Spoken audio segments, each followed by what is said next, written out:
Muscle Testing Part 2.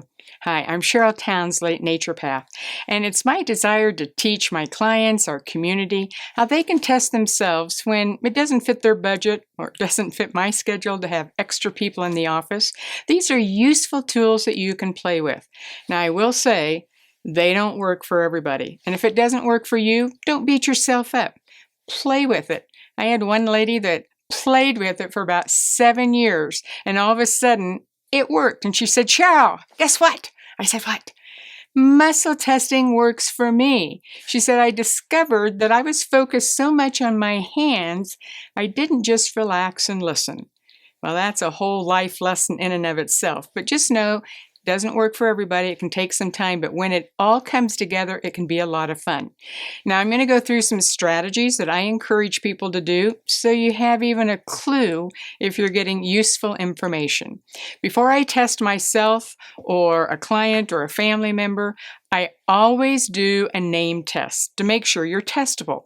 So I'm going to use the O-ring, but you could use any of the other methods that I talked about in part 1.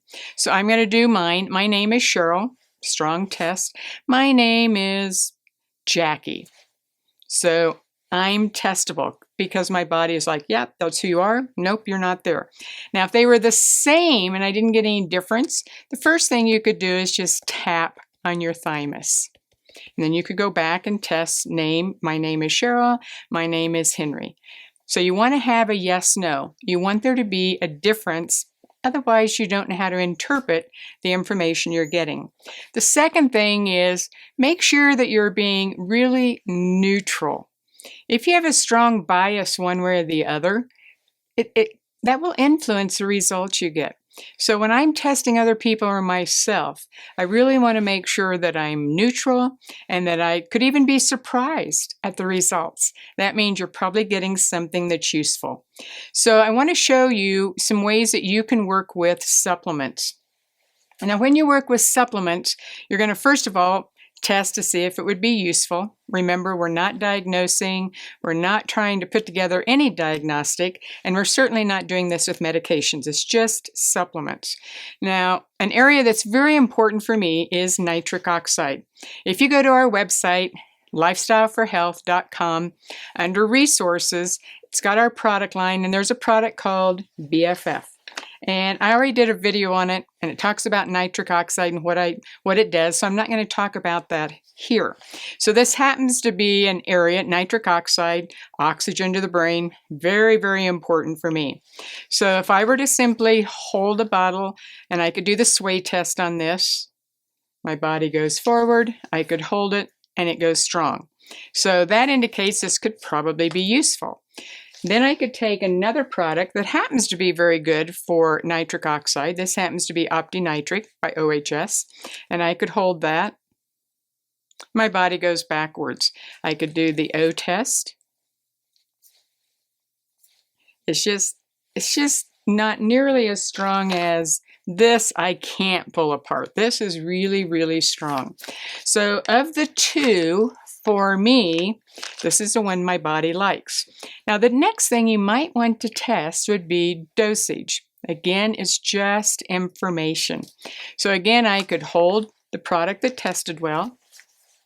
And these phrases I have found are very important after 30 years of testing. I always use this phrase, the optimal amount of supplement name without a negative response includes. Those are all really key for many, many reasons, because you don't want a negative reaction even though your body desperately needs it.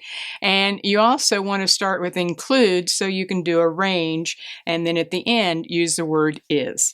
So my optimal amount of BFF without a negative response includes 1 a day, 2 a day, 3 a day, 4 a day.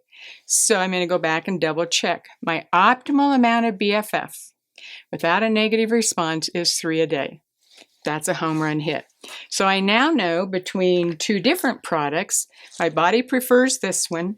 I found the dose that it likes where I won't have a negative reaction, and that was pretty easy. Now, if you happen to be sensitive, which I am, and I have clients who are, even if something tested at that dose, If I know I'm sensitive, I still start slower, make sure my nervous system and body likes it, and then I slowly move up to that. Then let's say you're taking 2, 3, 4 other supplements. It's a different story when you put those all together, because now you're working with the synergy of different products. But as you're doing this is a lifestyle for health motto. Keep it simple. Start with your name.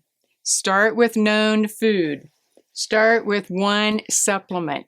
Then play with dose. And then when you're getting really comfortable and you're getting pretty accurate results, not only with testing, but as you follow up on that information, then you can play with synergy.